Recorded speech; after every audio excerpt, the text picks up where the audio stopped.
Hey guys, I should be streaming right now. Looks like things are online. So yeah, if I can just get an audio check from everyone. Is my audio coming through correctly? Looks like it should be, but just please let me know in the comments. Excellent stuff. Thanks, DHC. Okay, guys, welcome. Good to have you guys here, wherever you're from. I see I've got friends from Nigeria, friends from the US. Yeah, people from all over the place. Yeah, so yeah, it's freezing cold in Poland today again. So what I want to talk about today is Major Nidal Hasan, right? We know him as the Fort Hood jihadi or the Fort Hood shooter. Now, he unfortunately murdered 13 people. Hey, Chloe, how are you doing? Welcome. Good to have you in the chat. And yeah, thanks for stopping by. So, some years now, I'm not going to be going into the history of the Fort Hood shooting. I'm not going to cover that. Dobry wieczór, Marek. Hi there. Yeah, so I'm going to be talking about the manifesto. Wow, thank you very much, Chloe. Much appreciated. Yeah, and your wish is my command. Your wish has been granted. Thank you very much. Right. So I will not be talking about the history of Fort Hood and all of this. I'm not going to get into any of the news around it. What I want to talk about today is this item here, which is Major Nidal Hasan's PowerPoint that he gave to a large group of US Army officers, psychologists, and such before he went on his rampage and murdered 13 people and wounded 32 others. Right, he's currently on death row, and I believe his death sentence should be served reasonably shortly. Right, but I think he's been on death row for something like 7 years now. But what I want to do is have a look at the PowerPoint that he gave, and few people know about this. I learned about this maybe 5 years ago. I hope, Faith, how you doing? Merry Christmas, everyone. Yeah, let's hope it's a good one this year. The Grinch is definitely trying to steal Christmas this year. Don't let him, right? So what he's done is he writes this PowerPoint presentation that we're going to go through. I may not finish all of it today. I might split this into two, depending how much we get through. He gives this to a group of like 20 officers. They say nothing about it. And then this thing just goes completely ignored in the media, right? And he actually writes about his motivation. So he actually wrote an entire motivation for why he did what he did. So yeah, so let's dive right in. I've got this and I've got various other resources I'll be looking at to discuss some of the points that he makes. So let's have a look. He tells us here the objectives of his PowerPoint. Identify what the Quran inculcates in the minds of Muslims and the potential implications this may have for the US military, which is very interesting. What does Islam inculcate in the minds of Muslims, and how could this affect the war readiness or the security of military staff, right? Especially if other jihadis decide to go ape on military bases, right? Or during a conflict, they start shooting on their fellow soldiers. This is a real potential problem, at least in terms of what he stresses here. So describe the nature of the religious conflicts that Muslims may have with the current wars in Iraq and Afghanistan. Identify Muslim soldiers that may be having religious conflicts with the current wars in Iraq and Afghanistan. Okay, so describe the nature of the conflicts and identify Muslim soldiers that may be having religious conflicts. He provides definitions of Islam. Arabic, Islam, submission, from aslama, to surrender, to resign oneself. In other words, it is to give up your autonomy. It is to accept the direction of the scholars, the ulama. Right? Now, those of you may not be aware, there's a concept called taqlid in Islam. This is where you accept the authority of a scholar above you. Now, this is something I'll talk about at length in a different show another time. It's very important that we learn about this, right? So basically, someone who follows taqlid, who follows the doctrine of taqlid, who accepts and obeys without question the authority of Islam, the authority of the scholars, is called a mukallaf, right? Yep, emulation, true. It is emulation. It is to copy. But it does go deeper than that. And these terms don't always describe the full extent. Yes, but effectively, Marek P.S., as Yasser Kari says, don't think. And that is very, very true. It's merely to accept and obey, to hear and to obey, to resign oneself, right? And he mentions it from the Syriac, aslim, to make peace, or to surrender to Allah. But also it's to give up your autonomy and accept, let someone else do the thinking for you. derived from the stem of salam, to be complete.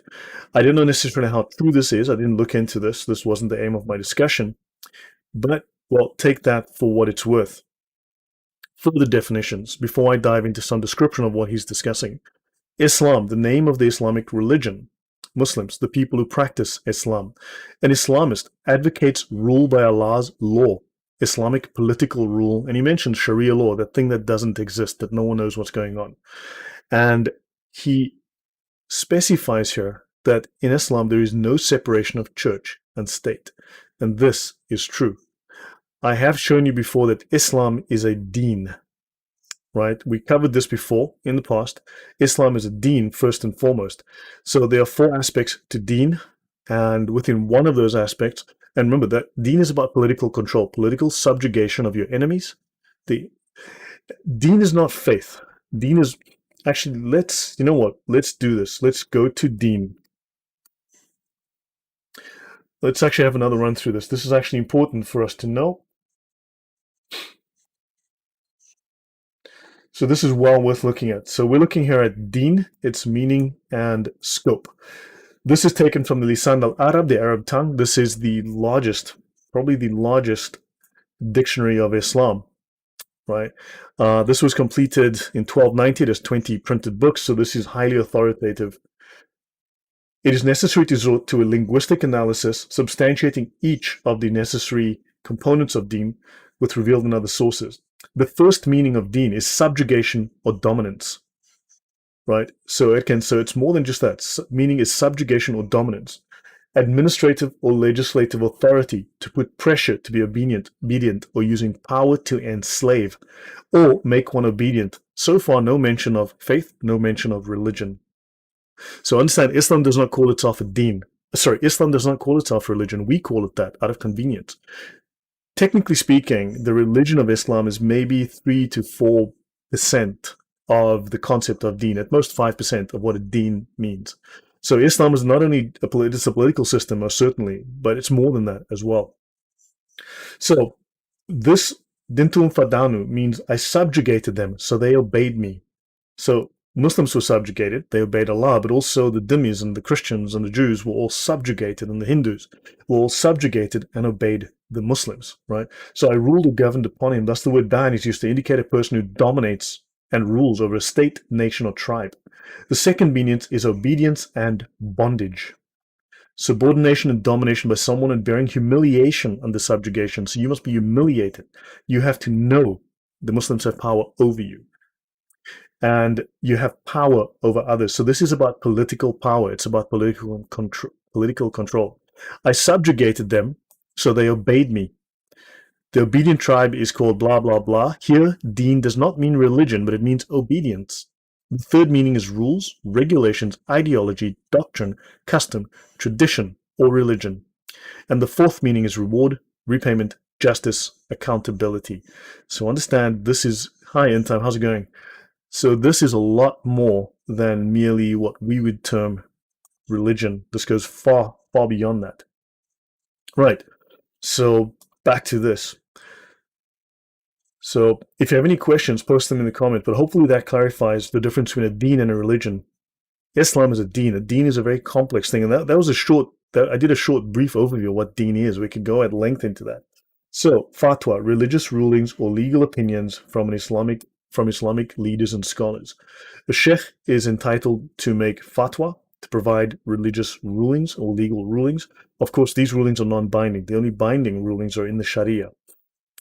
Right, now he speaks of the concept of jihad. In Arabic, jihad derives from jahada, to strive. Right, and it says here that it has Semitic roots. So Semitic, potentially it has roots within Old Hebrew as well. Islam, an individual striving for spiritual self-perfection. Now, if you read through Bukhari, for instance, you will find there are about 200 hadith on jihad. However, none of them, or very few of them, if any, 1 or 2% of them, talk about spiritual striving. All of them are in what's called the Book of War, right? The Book of War and Expeditions in Bukhari, and it's all about killing people and chopping off heads and stealing stuff. So none of it has to do with spiritual self-perfection. It all has to do with warfare, literal warfare. Fatwa. Yeah. So Islam strives to regulate, it regulates literally everything. And now it speaks of Islam, a Muslim holy war, spiritual struggle against infidels. And most certainly, if we go to the encyclopedia, the Brill Encyclopedia of Islam, this is the gold standard in academic research. It's written by Muslims. It's also used in Muslim universities, used all over the world. Holy war is defined as jihad, and jihad is holy war. Let's step one forward because I want to make this fairly academic to see what this man is talking about. Right. Dar al-Harb, the territories under perpetual threat of a missionary war. So Muslims live in the Dar al-Islam, which is controlled by Islam, land controlled by Islam. Anything that is not controlled by Islam is the Dar al-Harb, the house of war. Those are the territories under perpetual threat of a missionary war called jihad. Surprise, surprise. So it is the classical practice of regarding the territories next to the lands of Islam as the lands of war, the house of war. And you invite their princes to adopt Islam under the pain of invasion. If they don't accept Islam, you will invade. And those countries where the Muslim law is not in force. So in other words, it is ultimately the mission of Islam to convert all countries to Islam by persuasion or by invasion. Take your pick. This is the definition from Brill, correct? I'm using volume 13, which is the index. This is volume 13 of the Brill Encyclopedia of Islam. This happens to be in the PDF. It's page 199, and I will do one more. I'll go to page 220. So Dar al-Islam, Dar al-Harb, Dar al-Sul, there's a handful of them, that are relevant. Okay, let's keep going. Just one more. Jihad, an effort directed towards a determined objective, right? So it is a target, right? And notice here the definition, a military action with the object of the expansion of Islam. Oddly enough, the Brill Encyclopedia, and remember, a set of this stuff will cost you about $36,000 to buy. Hey, Dancing Rogue, how's it going? Good to see you. So the single most important academic resource on Islam, written by Muslims, contributed to by Muslims, used all over the world, states very bluntly that jihad is a military action with the object of the expansion of Islam. It says here, zip, nothing, nada. And it says, if need be, the defense of Islamic lands, if need be, very secondarily, just maybe, just in case, possibly, you never know. But this is military action. I don't see anything here about, I don't know, having more salads and going to jog more often. Nothing like that. Right? Marek, who invented it? Who knows? I mean, the jury is very much out on that. Right. Now he speaks here of Islam, a Muslim holy war, a spiritual struggle against infidels, and a crusade or struggle. The war against smoking is turning into a jihad against people who smoke, from Fortune magazine. Yeah, sure, Fortune magazine. That's a well-known Islamic scriptural resource, right? It's a holy text of Islam, whatever. So, struggles inside oneself, termed the greater jihad, and struggles with outside forces, the lesser jihad. This is by no means supported by any Islamic scriptures. When you look at the references to jihad again, like said Bukhari, with his 200 or so hadith on warfare, on jihad, there is no mention of this lesser and greater jihad. They basically are just doing jihad. Okay? So the greater jihad is overcoming the self, right? And the lesser jihad is going out and killing people, murdering people, stealing their money. Now, as I said, the scriptures have no support of this, and I'm going to go into some stuff we've got here. So this is from the Reliance of the Traveler. Jihad means the war against non-Muslims. It is etymologically derived from the word mujahada, signifying warfare to establish the religion. This matches up well with Brill. The scriptural basis for jihad prior to the ijma, the scholarly consensus, are Quranic verses 2:216, fighting is prescribed for you. Slay them wherever you find them and fight their idolaters utterly. That was Quran 489 and Quran 936. And such hadiths as the one related by Bukhari, a Muslim, the Prophet said, I've been commanded to fight people until they testify that there's no God but Allah and that Muhammad is the messenger of Allah. If they say it, they have saved their blood and their possessions from me. And if they didn't, well, your blood will flow and your possessions will be taken. Jihad is obligatory. So it says here, jihad is a communal obligation. Enough people have to perform it to successfully accomplish it, in which case it is no longer obligatory upon others. So if a small minority continuously makes jihad, typically the rule was once or twice per year minimum. they had to send out invasion fleets to other lands to conquer them. Otherwise, the caliph was an illegitimate caliph, right? And it says here that, so if it's not done, the crime, the sin of not performing it, but also the crime of not doing it, of not worshipping Allah by going to invade other land and by killing non-Muslims, the sin of non-performance falls upon the entire Muslims and they're in danger of going to hell. Kenya, Islam is the one of the few political systems books contain overt curses against non-adherents. Yes, it does, correct. So, now, so we know that jihad's a communal obligation, right? It must be done by a small minority within the community have to always do this, or sin falls upon the entire group. He who provides the equipment for a soldier in jihad has himself performed jihad. So one who provides money, provides tools, resources, advice, information, some kind of assistance. So jihad is not just, there are 14 kinds of jihad. There are at least 14 different kinds of jihad, right? Now, the Quran does tell us, those of the believers who are unhurt but sit behind are not equal to those who fight in Allah's path with their property and their lives. Quran 495. So if none of those concerned perform jihad, and it does not happen at all, then everyone who is aware that it is obligatory is guilty of sin. They're going to hell. So, yeah, those would be a trinity, military law and obedience. Yes, Islam is it's unusual. Now, it says there are two possible states in respect to non-Muslims. The first is when they are in their own countries, in which case jihad is a communal obligation, and we know it is obligatory. See, the obligatory character of jihad. So when non-Muslims are in their own countries, it is a communal obligation, and this is what the author is speaking of when he says, jihad is a communal obligation, meaning upon the Muslims each year. Hey there, Bill to Speed, how are you doing? So it is obligatory for them at least once a year to go and make jihad. That's why jihad will never stop. It is compulsory. And now it says here, non-Muslim forces entering Muslim lands is a weighty matter that cannot be ignored, but must be met with effort and struggle to repel them by every possible means. Right? So this is obviously now defensive jihad when non-Muslim forces enter. And this is relevant to the discussion about Nidal Hasan. Because he's talking about people that have invaded Afghanistan, invaded Iraq. Non-Muslims have entered Muslim lands and they must be repelled.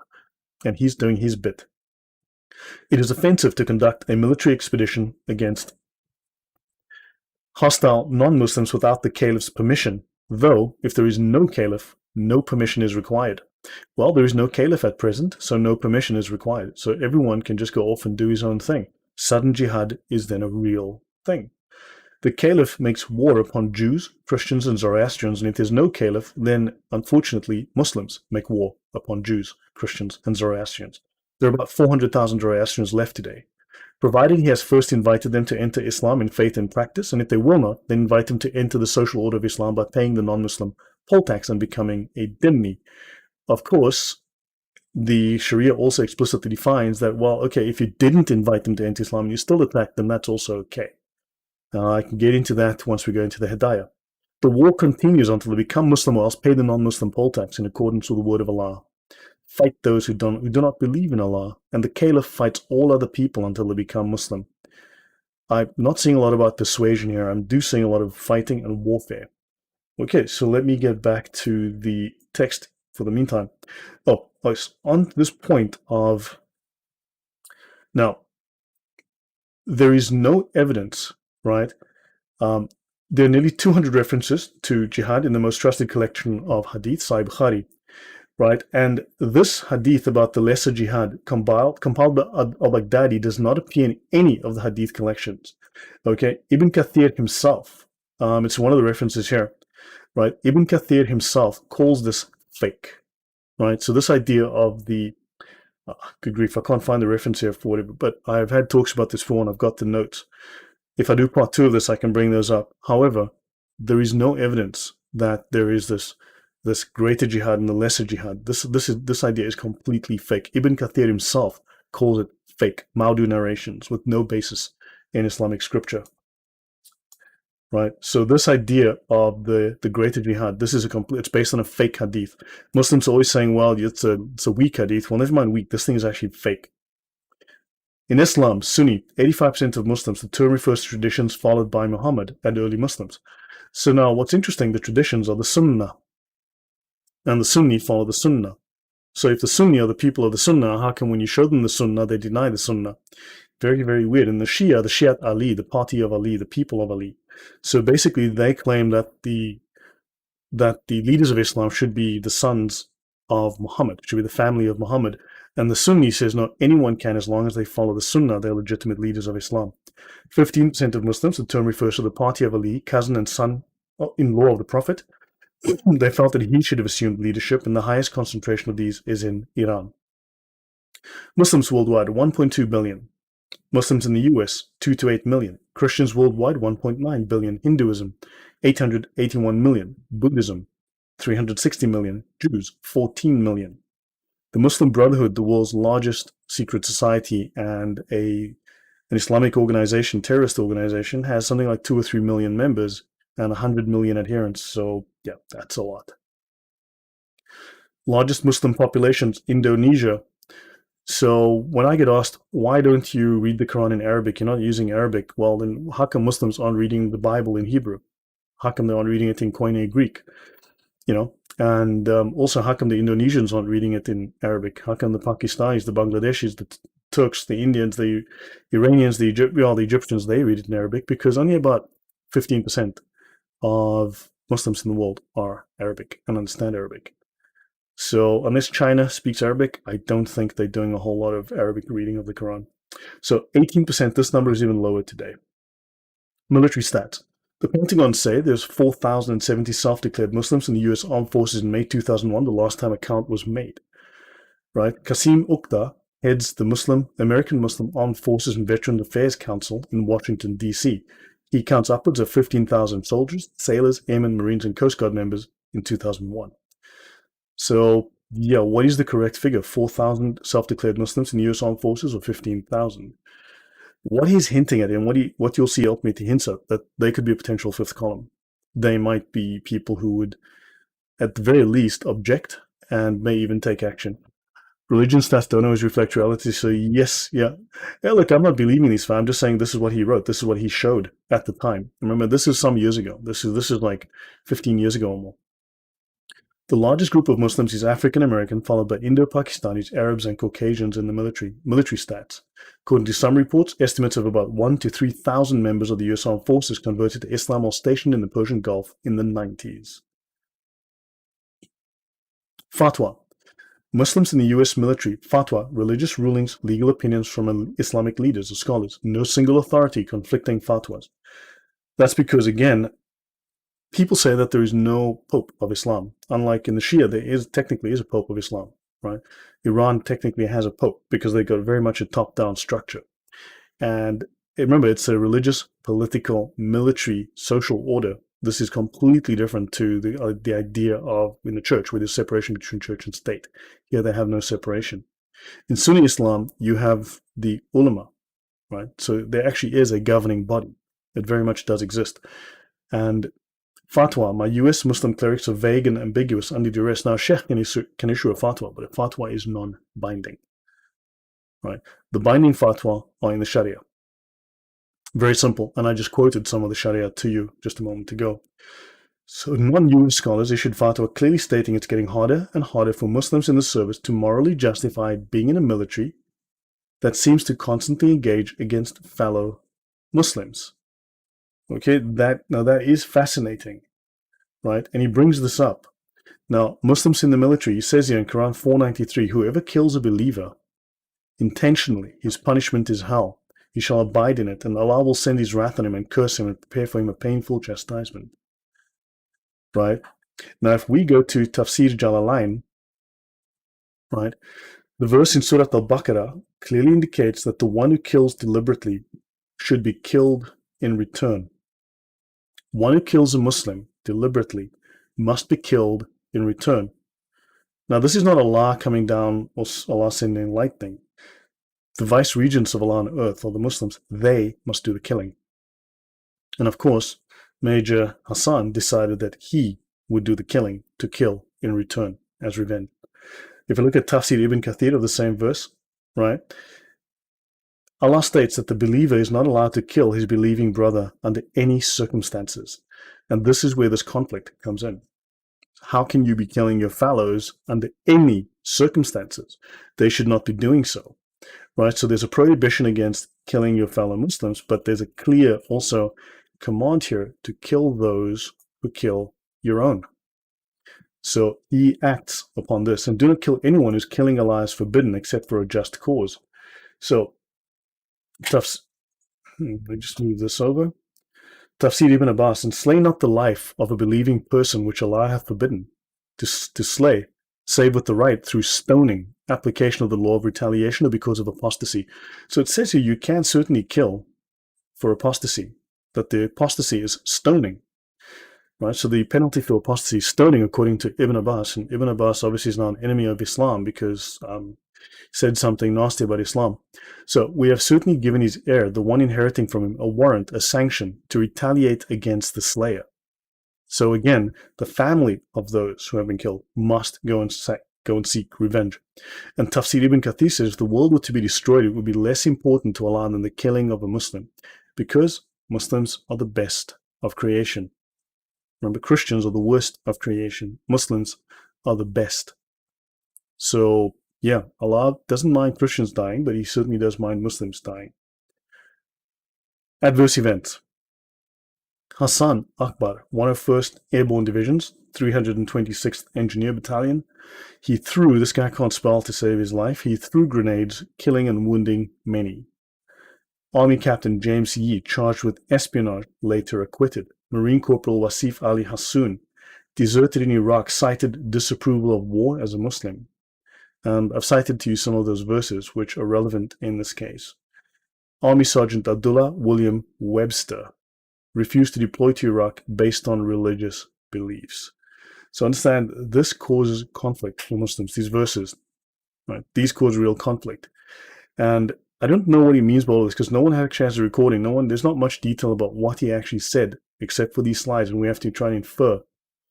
He speaks of evaluation, ideas, hints. Name Karim Abdul-Jabbar, Ferdinand Louis Alcindor Jr., hint about religious nature of parents. What does he mean by that? I don't know.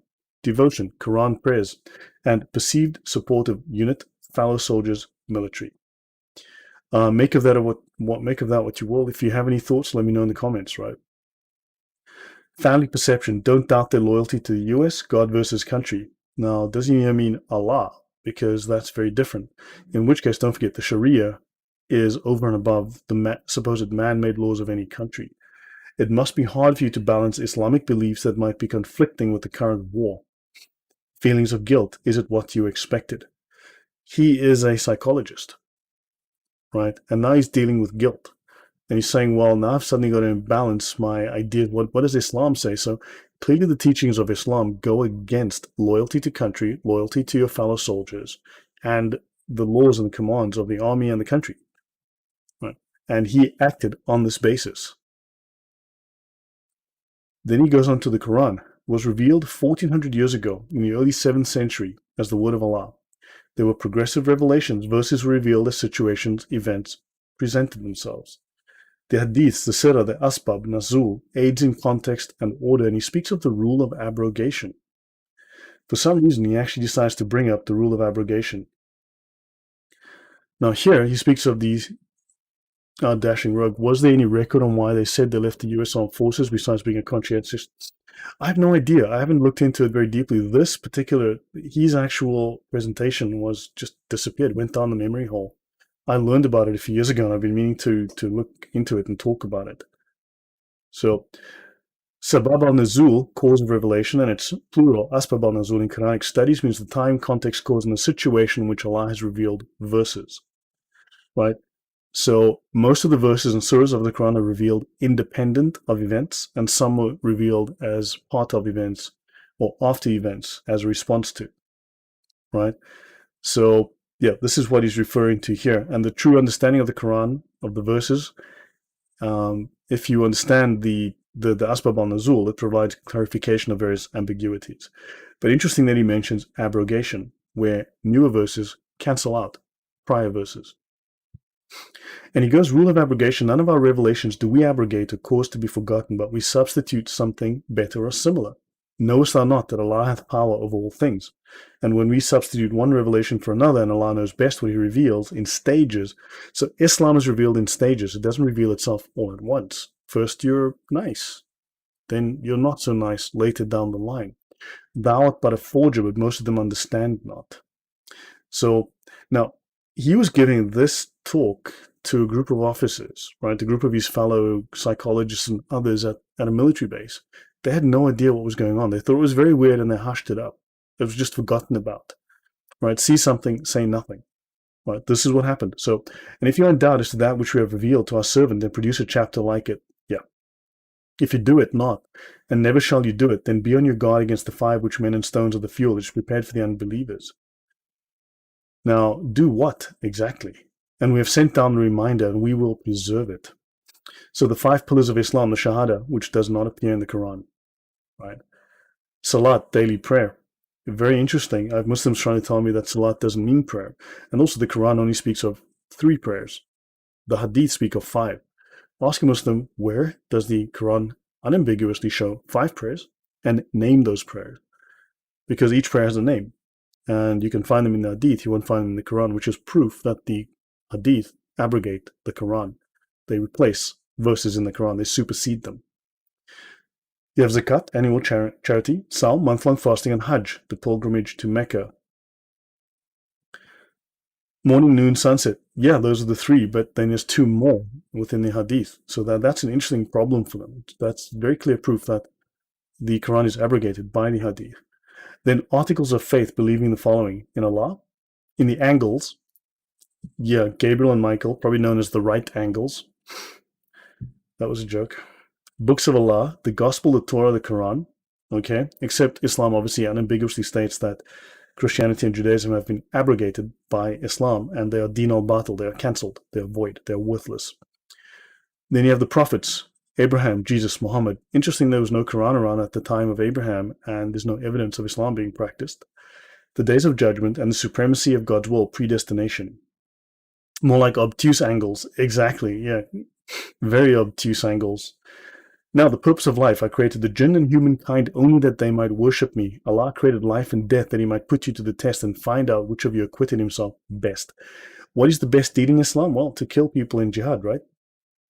So, concept of complete submission. O ye who believe, enter into Islam completely, wholeheartedly. Now, what was he trying to tell people? I mean, this is his manifesto before he went and murdered a bunch of people. What was he trying to say? That Abraham, gold standard, was indeed a model, devoutly obedient. Verily, Abraham without doubt, forbearing. So Abraham didn't doubt God. Right? Abraham did not doubt Allah, and Muslims are required to have complete confidence with no information. Allah took him as an intimate friend. And when he attained to working with him, he said, "O my son, surely I have seen in a dream that I should sacrifice you." He said, "O my father, do what you are commanded. If Allah please, you will find me of the patient ones." So here it's okay for Abraham to murder his son, because Allah said so, but of course if God himself decides to kill Jesus, well, that's a problem. Yeah, double standard, whatever. So most surely this is a manifest trial, and we perpetuated praise to him among the later generations. Peace be on Abraham. Thus do we reward the doers of good. Surely he was one of our believing servants. That is incorrectly translated because Islam believes in slaves. And certainly you have known those among you who exceeded the limits of the Sabbath. So we said to them, be as apes, despised and hated. Very interesting. Right? So in this case, let's have a look at what this says here. Tafsir ibn Abbas, this at the time of David, how we said unto them, be ye apes, despised and hated, turned into humiliated and base apes. Yes. These were the inhabitants of Eilat. Eilat is, as you know, in Israel. And we said to them, be apes, despised, rejected, and so they became so. They died 3 days later. That's Tafsir Jalalain. So the Quran says, and Muslims believe literally, and of course then there are those who argue it's not the case, so yeah, they need to make up their minds, that the Jews were literally turned into apes and pigs. The Jews breached the sanctity of the Sabbath, according to Tafsir Ibn Kathir. Be you monkeys, despised and rejected, means Allah changed their bodies into those of monkeys and swines. The young people turned into monkeys, the old turned into pigs. Sheban Annah blah blah blah reported that we said to them, be ye monkeys, despised and rejected. These people would turn into howling monkeys with tails after being men and women. The monkeys and swine that exist now are not the descendants of those that were transformed. Abbas said, those who violated the sanctity of the Sabbath would turn into monkeys, then they perished without offspring. Allah turned them into monkeys because of their sins. They only lived on earth for 3 days. For no transformed person ever lives more than 3 days. Oh, hey, I'd love to see some scientific evidence on that one. And Tafsir Maududi. Maududi was very, very influential in the last century. In my opinion, their bodies were transformed into those of apes, but their human minds were left intact in order to subject them to extreme torture. That's what Muslims believe. Praise be the word of Allah. Crazy guy. Now, shall I inform you of him who is worse than this in retribution from Allah? Worse is he whom Allah has cursed and brought his wrath upon, and of whom he made apes and swine. Right? Now, don't forget, though, that the Caliph makes war upon Jews and Christians. Right? And Ibn Kathir tells us, now, this is very much about the hatred of Jews within Islam, which is orthodox. Right? It is required for Muslims to murder all the Jews to bring about the end times. They have to kill all the Jews in the world to bring about the end times for Jesus to come back. Yeah, fighting the Jews, Ibn Kathir tells us in Quran 9:30, fighting the Jews and Christians is legislated in the Sharia because they are idolaters and disbelievers. Allah the Exalted encourages the believers to fight the polytheists, the disbelieving Jews and Christians who uttered this terrible statement and utter lies against Allah the Exalted. The Jews claim that Uzair was the son of God, which there is no evidence of that, absolutely none. They claim that Uzair was the son of God. Allah is free of what they attributed to him. Well, we'd love to see where that was said. As to the misguidance of Christians over Isa, it is obvious. This is why Allah declared both groups to be liars. So if Allah has declared that Jews and Christians are liars, they must be fought and they must be killed for being liars. Well, what are Muslims supposed to do? Understand, this is a serious problem. Abu Hurairah reported Allah's messenger saying the last hour would not come unless the Muslims fight against the Jews and the Muslims would kill them until the Jews would hide behind a stone and a tree. And a stone or a tree would say, Muslim, or servant of Allah, there's a Jew behind me, come and kill him. But the tree Garkad, the box thorn, would not say, for it is the tree of the Jews. That's Sahih Muslim, book 41, hadith 6985. The apostle said, that's Muhammad, kill any Jew that falls into your power. Thereupon Mu'ayyisa bin Masud leapt upon Ibn Sunayna, a Jewish merchant with whom they had social and business relations, and killed him. His brother goes on to say, why did you do that? We've been having business dealings with this man for decades. And Mu'ayyisa says to his brother, if Muhammad had told me to kill you, brother, I would have killed you too. And of course, the brother is so impressed by this devotion that he becomes a Muslim on the spot. Umar heard the messenger of Allah say, I will expel the Jews and Christians from Arabia and we will leave none but Muslims. So yeah, Allah ordered them to, well, the messenger of Allah, Muhammad, ordered the Muslims to expel all Jews and Christians from Arabia, which tells us that there used to be Jews and Christians in Arabia, but they were kicked out, driven out, killed by Muslims. Yeah, hope that makes it clear how friendly religion we're looking at. So, be as apes, despised and hated. So the forgiver and the punisher, talking about Allah. Any questions from the audience, guys? Say, all my servants who have acted extravagantly against their own souls, do not despair of the mercy of Allah. Surely he forgives the faults altogether. Surely he is the forgiving, the merciful. He punishes whom he wills and shows mercy to whom he wills, and to him you will be returned. Now he speaks, we're roughly halfway. I may not do this entire thing in one sitting, but yeah. So, O mankind, fear your Lord and be dutiful to him. Verily, the earthquake of the hour of judgment is a terrible thing. Now, he doesn't want to be judged. Right? He wants to be a good Muslim, and being a good Muslim requires him to fight against those who fight the Muslims. And this is what he did. O ye who believe, keep your duty to Allah and fear him. If I disobey my Lord, I'm afraid of the torment of the great day. And here, Mr. Major Hassan is telling us he's afraid of sinning. He's genuinely afraid of sinning. He's genuinely afraid of being punished for sinning, right? Because he's following Islam as an Orthodox Muslim should, as a good Muslim should. There is nothing radical about it. It is strictly Orthodox. It's fundamental Islam, the way it is taught, the way it is understood, the way it is meant to be done. So as for him who feared standing before his Lord and restrained himself from impure evil desires and lusts, paradise will be his abode. Okay. Rewards. So Allah gives rewards to people, and their recompense shall be paradise and silken garments because they were patient. Very worldly rewards. Reclining thereon on raised thrones, they will see there neither the excessive heat of the sun nor the excessive bitter cold. And the shade thereof is close upon them, and the bunches of fruit thereof will hang low within their reach. And amongst them will be passed around vessels of silver and cups of crystal. So in paradise, Muslims will be given cups of wine. So cane wine is not good on earth. I have no idea why. Okay, in paradise anyway, so yeah. So rewards. Crystal clear, made of silver, they will determine the measure thereof. They will be given to drink thereof a cup of wine. So, very, very interesting. Wine is okay in paradise. There are rivers of wine in paradise, but it's not legal. It's haram on earth. A spring there called Salsabil, and round about them will serve boys of everlasting youth. Will serve boys of everlasting youth. With soft faces and doe eyes. I don't know. If you see them, you would think them scattered pearls. The religion is very good for those who can't control their appetite and sexual desires correct. And when you look there in paradise, you'll see a delight and a great dominion. Their garments will be fine green silk and green and gold embroidery. They will be adorned with bracelets of silver, and their Lord will give them a pure drink, wine. And it will be said to them, this is a reward for you, and your endeavor has been accepted. What endeavor? Well, jihad. And of course, there are rivers of wine, delicious. Interesting. Wine, or they will have scattered pearls. Well, yeah. So, then he talks about, so he wants reward. And he says that Muslims want reward, but he wants reward. It's important to him. Muslims are very religious, very pious, right? And really, we do need to make an effort to reach out to them and bring them away from Islam. But of course, that is temptation. That is corruption in the land. And if you could see when the angels take away the souls of those who disbelieve, they smite their faces on their backs, saying, taste the punishment of blazing fire. The tree of Zakum will be the food of sinners, like boiling oil. It will boil in the valleys. Like the boiling of scalding water, seize him and drag him into the midst of blazing fire. Muslims are afraid of hell, they're terrified.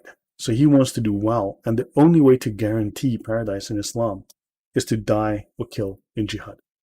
This is the only way to guarantee paradise. We need to promote this more. Just 1.5 dozen viewers now. Okay, well, maybe I'm just a dull, boring reader, because man, every time I have AT on, I have these technical issues. I have no idea why. I redid everything today. Yeah, look, a lot of what I do is probably somewhat academic, somewhat over the heads of many, in the sense of I go through the Sharia at speed, but also I don't do the standard Quran Hadith merry-go-round. Right, but we try to sort of understand the word of, or the mind of this man, Malik Nidal Hasan. So he is actually, those who disbelieve in our signs and verses, we shall burn them. So hell is for him a very, very real thing. Okay, so there's punishment. He wants to avoid punishment. Maybe it's YouTube's algorithm. That is also possible. So jihad, rule of abrogation. So in Mecca, Muslims were not permitted to defend themselves. Their job was to deliver the message, peaceful verses. Then in emigration to Medina, self-defense was allowed. Then offensive fighting was allowed. Offense, he admits here. Right? This man was hanging out with some serious Muslim scholars, including, if I recall, Anwar al-Awlaki from Al-Qaeda. And it says here, offensive fighting was allowed. And then later verses abrogated former peaceful verses that no longer apply. So obviously, he knows what abrogation is, and he's actually correctly interpreting exactly what it says here. Actually, you know what, Dodzo, I was thinking exactly the same. In Xanadu did Kubla Khan decree a mighty pleasure dome. Yeah, in Xanadu did Kubla Khan a mighty pleasure dome decree, whereof the sacred river ran through caverns measureless to man down to a sunless sea. And I know it sounds very similar to that.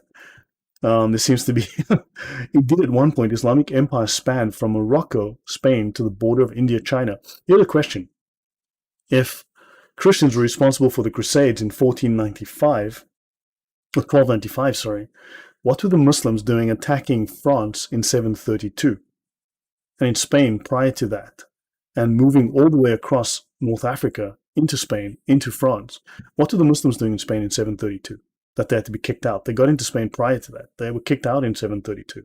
The Battle of Tours, right? This is what, 60 km from Paris?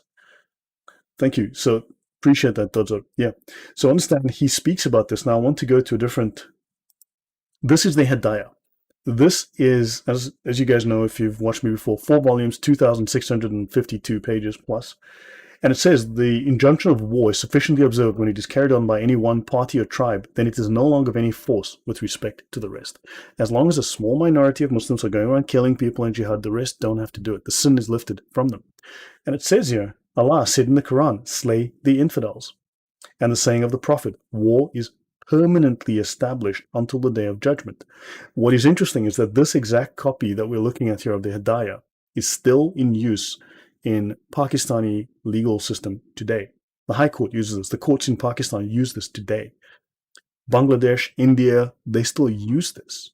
So this book is relevant today. It's one of the major manuals used in the Pakistani court system. So this, it says here, meaning the ordinance respecting war. So war is permanently established until the day of judgment. And war is enjoined. The word means commanded or decreed. Right? It's instructed. So war is permanently established until the day of judgment. He doesn't say here war on the self to improve yourself. It says war, meaning the ordinance respecting war, the legal decree. It's commanded for the sole purpose of advancing the true faith. War is instructed by Allah for the purpose of establishing Islam. Again, this is entirely in keeping with everything that this man is saying and everything that the other Sharia manuals that I've mentioned says.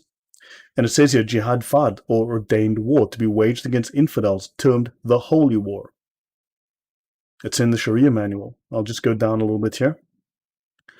And the Hidayah is kind enough to tell us the destruction of the sword is incurred by infidels, although they be not the first aggressors, as appears from various passages in the sacred writings which are generally received to this effect. Infidels may be attacked without provocation. Nazi ideology disguised as religion. Exactly. Nothing less. Exactly in time. That is the case. So death by the sword. Destruction here means death. Right? So death by the sword is incurred by infidels, although they are not the first aggressors. And they are told to do so in the sacred writings. And we may be attacked without provocation. And here they say, meaning war in its operations such as fighting and slaying. Yep. So I'll go for like another 10 minutes and I'll pause and we can always finish this next time. But he speaks of offensive fighting, and the offensive fighting, as we see in the Sharia, is specifically for the purpose, military action with the object of the expansion of Islam, for enforcing, making sure that Islam is forced down your throat, right? That Islam is advanced through warfare. This is what the Sharia teaches. And this is what he's talking about here. So, yeah.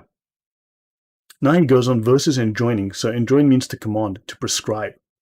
So verses enjoining peace and forgiveness. These are all the Meccan verses. And these are, of course, abrogated by the Medinan verses.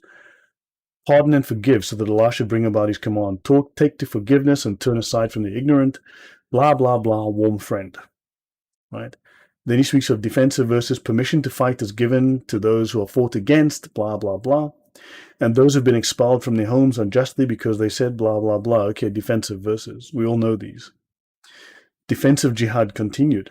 You cling heavily to the earth, blah, blah, blah. But little is the enjoyment of this life of the world compared to the hereafter. So Muslims should want paradise. They should want to be killed and go to paradise rather than this world. The pleasures of this world don't compare to the pleasures of the paradise, which is motivation to go and do jihad. Then it goes on. Then the Quran changes. The tone changes. If you do not go forth, he will chastise you with a painful chastisement and bring in your place a people other than you, and you will do him no harm. So in other words, if you don't do what Allah wants, which is to go out and do jihad, Allah will replace you with others who will listen to him. And you're not going to get in Allah's way. You're not going to stop him. And Allah forbids you not with regard to those who fight you not for your faith, nor drive you out of your homes from dealing kindly and justly with them. Again, this is abrogated. So you can be nice to people, but these are abrogated. Fight in the cause of Allah those who fight you, but do not transgress limits. But if they cease, okay, if they give up, right? So fine and well. Then he speaks of the verse of the sword. And here he talks about the abrogation. So when the sacred months have passed, fight the mushrikun wherever you find them and capture them and lie in wait for them in each and every ambush. But if they convert and they say the prayer, then leave their way free. So in other words, you have to become Muslim. And if you don't, well, then I've been commanded to fight the people until they testify that there's no deity worthy of worship except Allah. And there you go. That's the verse of the sword. Sound like Vikings version of Valhalla. Yes, exactly. And 929, he talks about this. So we have to be fought until we pay the jizya in acknowledgement of superiority of the Muslims, and we have to be in a state of subjection. Right? So don't forget, subjection means under the political control of another country or state, being in a position or circumstance that place one under the power or authority of another, subject to the law, the Sharia. Right? So the complete subjection to their captors, to frighten the masses into law-abiding subjection, the worst forms of economic subjection and drudgery. That's Collins' dictionary, the Cambridge dictionary, the Free dictionary, and let's look at Webster's. The act of bringing under the dominion of another, the act of subduing. Now, how do they subdue us with kind words? Well, they don't. They subdue you with harshness and violence, right?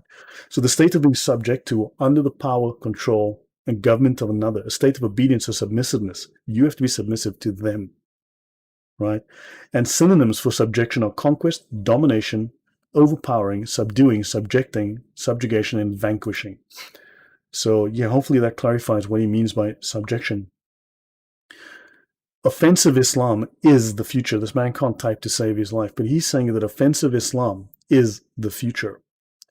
Al-Bukhari 22:22 and Muslim 155, the Messenger of Allah said, "But the one in whose hand is my soul, soon the son of Maryam," that's Jesus, "will descend among you as a just judge. He will break the cross, kill the pigs, and abolish the jizya. And money will become abundant until no one will accept it." So in other words, he will destroy the church. He will destroy Christianity, because Christianity is actually, well, it's an insult to Allah. It's an insult to Jesus, right? Because we believe that Jesus was killed. He will kill the pigs, right? Because pigs are dirty. And he will abolish the jizya. There will be no more dhimmis. Everyone will now be Muslim. And those who didn't convert are dead. Yeah. So, Islam spread by the sword? Well, yes. So he says there is no compulsion in religion. Truly, the right way has become clearly distinct from error. Therefore, whoever disbelieves in the shaitan and believes in Allah, he indeed has laid hold on the firmest handle which shall not break off. And Allah, blah, blah, blah. Quran 2:256. And then he goes on to tell us, 262, surely those who believe and those who are Jews and the Christians and the Sabians, whoever believes in Allah on the last day and does good, they shall have their reward. But then 385 abrogates that. Okay? And it says here, whoever desires a religion other than Islam, it shall not be accepted from him. So 385 abrogates 256. So let's go to the Reliance W4 page 863. By the way, the point on this, having the caliph's permission. Some scholars say that you must have permission to do so. That's jihad from the caliph. This is untrue, for the Quranic verse and hadith all indicate that whoever sees something wrong and does nothing has sinned. Stipulating that there must be permission from the caliph is mere arbitrary opinion. Fantastic. So let's have a look at 863. I've covered this before, but this is the finality of the Prophet's message. Previously revealed religions were valid in their own eras, but were abrogated by Islam. Erroneous theories are advanced affirming these religions, but denying or not mentioning these religions' abrogation, or that it is unbelief, it is kufr, to hold that the remnant cults now bearing the names of formerly valid religions, such as Christianity or Judaism, are acceptable to Allah. Okay, it is unbelief for a Muslim to say that our religions are valid and acceptable. So Quran 385 is in effect. It has abrogated 256. Muslims just want KWV and four cousins. Yeah. That's why Saudi Arabia is the biggest importer of Chivas Regal. This is a matter over which there is no disagreement among the Islamic scholars. So there is no way of bridge building. There's no way of interfaith dialogue. Islam has already decreed. The scholars have already decreed that your religion is invalid. It is evil. It is worthless. Allah doesn't care about it. It's as simple as that. And Christians, academics, theologians don't want to admit this, if they're even aware of this. Scholarly Quranic exegesis explain the accord between the various Quranic verses and their agreement with the Sunnah. Islam is the final religion. And done. It is So hopefully that clarifies that. And then final comments. He speaks of Osama bin Laden, the Taliban, who are the students, right? The students of knowledge, right? The ulama are the ones of knowledge. Suicide bombers in Iran. If Muslim groups can convince Muslims that they are fighting for Allah against the injustices of the infidels, i.e. the enemies of Islam, then Muslims can become a potent adversary. He's saying that Muslims should rise up and they should do suicide bombing. He's actually advocating. And he says here very briefly and very bluntly, we love death more than you love life. Islam loves death because death brings them paradise, right? This is the greatest devotion to Allah that a human can do, right? So I've covered this in other shows, especially with Ibn Taymiyyah with his book on Jihad. So this is the greatest form of devotion is Jihad. To die and to kill for Allah is the absolute greatest form of Jihad for Allah. Yeah, they love the afterlife. Yeah, exactly. Very, very sad. So this I'll finish this. So I'm nearly done here. So he concludes with, Allah expects full loyalty, promises heaven and threatens with hell. So Allah threatens all the time. Muslims may be seen as moderate, as compromising, but Allah is not. So Muslims might be compromising right now, but Allah is not. So Muslims are simply being accommodating. The doctrine is called rukhsa, rukhsa. So, and to be strict, like those who go on jihad, like he did, this is azima. This is very strict adherence to the doctrine, very strict adherence to the Sharia without compromise. Whereas those who compromise, but it's allowed, it's called rukhsa. And even those who compromise are given reward by Allah, just like those who go, jihad crazy, because that is also just following the doctrine. Not everyone is required to. A small minority is required. It's compulsory, right? And he says, yeah, I love the Quran and being a Muslim, but I don't want to live under Islamic rule. So this is a reference to being hypocrites. This is not him saying this. And also, I need to look this up, but apparently he told someone, when someone said, but I thought Islam's religion of peace, he apparently told one of his colleagues at work in the army, no, Islam's religion of war. And he says here, fighting to establish an Islamic state to please Allah, even by force, is condoned by the Islam. So Islam apparently condones, establishes, requires, and as we've seen from the Sharia, from the evidence, requires Muslims to fight to establish an Islamic state. And we know what the Islamic state looks like. So I'm just going to go to page 718 here in the Reliance. Right, I'm looking at P75.2, and then I think we will be finishing off. So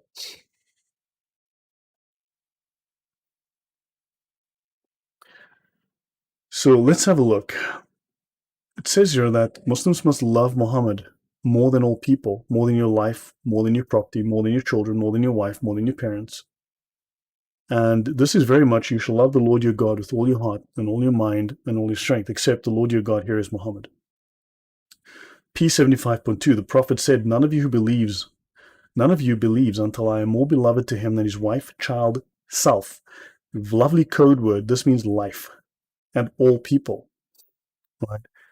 Kirmani says, love of the Prophet means the will to obey him and never disobey him, this being one of the obligations of Islam.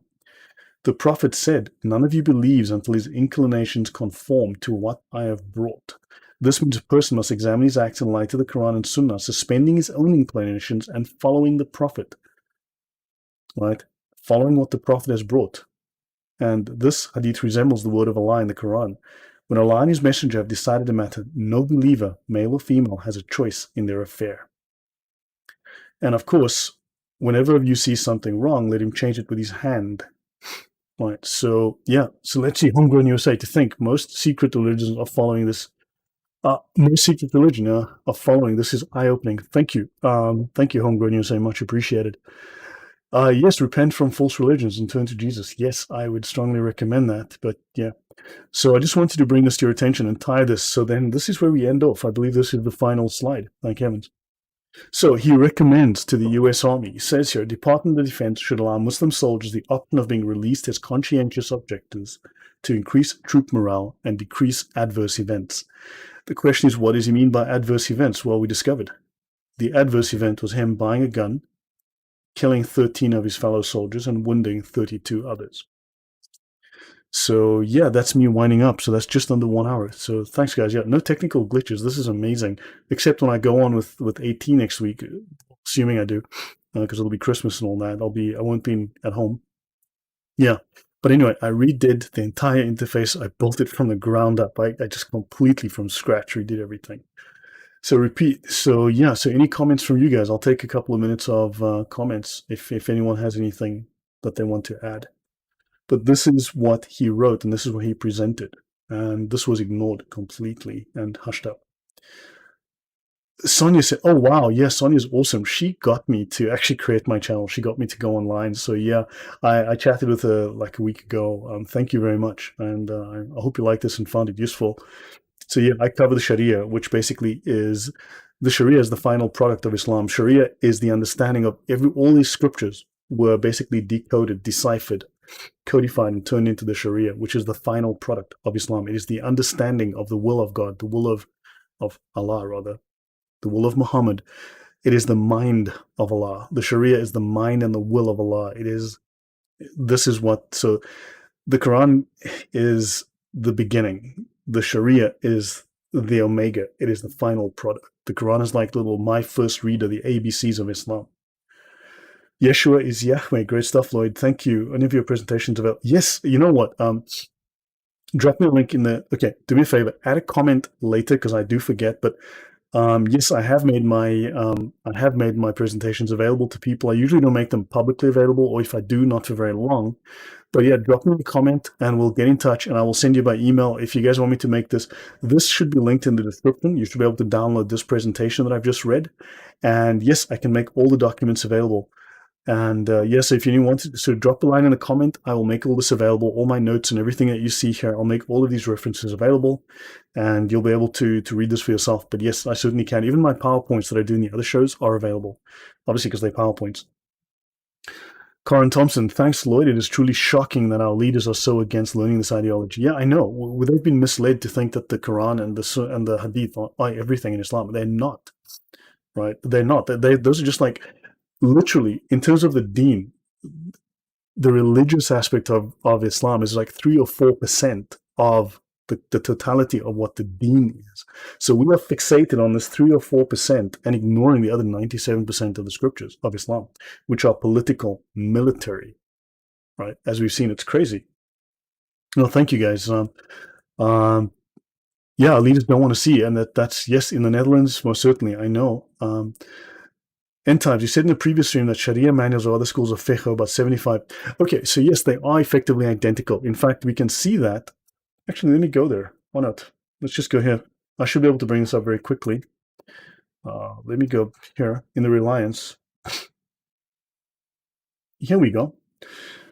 The 4 Sunni schools of Islamic law, Hanafi, Maliki, Shafi, and Hanbali, are identical in approximately 75% of the legal conclusions, while the remaining questions, variances within a single family, right, are traceable to methodological differences in understanding or authentication of primary textual evidence. Like, for instance, when they speak of the differences, right, for instance, like in the Maliki school, I think when they pray, they have their hands down, right, and in other schools, they have their hands up. Right, so this is really minor. This is a very, very, now these differences are traceable to the companions of Muhammad, who all interpreted Muhammad's sunnah a little differently, all saw him do different things at different times. So for instance, if you look at that in terms of legal application, right, so for instance, for apostasy, one school might say you need to be stoned to death. Another one says you are beheaded. Another school says you are starved to death. Another school says you are whipped to death. Another school says you are hung to death. Now, they all agree that you die, just how you are killed is where you get this creative choice, right? So it's not like they disagree. It's not like no one knows what's going on. Muslims like to imply that no one has any idea. It's just these are minor variations. These are minor differences. Understand? Ultimately, it's not like you're going to suddenly mistake Islam for Buddhism because you guys are Hanafi Islam. I thought you were Buddhist. You guys are so identical. No, nonsense. You know it's Muslims. Right. And so that's what they say here. So differing viewpoints sometimes reflect in even a single school and the reliance of the traveler. So even in a single school, you can have, these are just normal differences of insight and intellect. And in fact, a scholar called Charani was the one who defined these differences, right? And he says that basically, I could actually go in, I could do a show on that one day and actually show you where the doctrine actually states and talks about this explicitly. But what they say is that not everyone is equally knowledgeable, not everyone is equally intelligent, not everyone is equally capable. So Allah allows for variations because the one guy might not have two legs, he might have one leg, right? So you can't walk to the mosque 5 times a day, so maybe you can only go twice. So Allah allows him dispensation called rukhsa. I mentioned this earlier. So, the little differences. Not everyone is equally smart, so not everyone is able to understand, so not everyone has the same burden. So Allah varies the burden depending on the ability of the Muslim. Understand? So this is actually this doctrine that actually specifies this. Thank you. So it really doesn't matter how they want to kill us and whether jizya is 49 of exactly CIA Mossad. Look, ignorance is rife, quite bluntly. I think, you know what? If evil doesn't get you, ignorance will. And ignorance is rife, right? The stupid is everywhere. And yeah, look, I must be the only, as far as I know, I'm the only person on the planet who talks about this, right? Who knows this well. It's insane. I can't find anyone talking about it. When you see Muslims talking about it, they're lying through their teeth. Jonathan Brown talks out of his backside on this stuff. I listened to him today talking about Sharia, and the guy was talking out of his butt. Excuse my French, but it was bleep is what it was. Total bleep. Honestly, I was like, huh? Like, seriously. And they will never show you these actual books. Remember, it's treason for them to reveal this to non-Muslims. They're not allowed to do so. And I've covered this in other shows before, right? Yeah, so now they're definitely deceived by the imams. The imams are lying to them constantly. So yeah, hopefully that has answered all your questions. Do you guys have any more questions? Because then I want to go and get some chow. It's 9 p.m. and I haven't eaten yet. So but yeah, guys, if you like what you're seeing, if you like what you have here, look, it takes time and effort. So please at least like, share, subscribe, all the usual YouTube things. Yes, sure is Yahweh. I can't find this type of stuff anyway. Yeah, I know. I'm the only guy because look, I mean, my job back in the day in the Middle East was to make sure that ISIS and Al Qaeda didn't blow things up and didn't kill people. So I have a different view of this. I don't come at it from the point of, well, did God's feet have 4 toes or 5 toes? These are important theological questions. Dude, I don't care whether when you go to paradise, you get a white Toyota or a blue Toyota. I don't care. What I want to know is how are Muslims planning to blow you up? That was my job, and make sure they don't. So I come at this from a very different perspective. I come at this from a national security perspective. That was the industry I worked in. My job is to make sure they didn't blow up important things. So, yeah, as always, stay away from Sharia. Yes. So yeah, guys, if you like it, do support the channel. I do appreciate it. I've got lots of interesting things coming up next.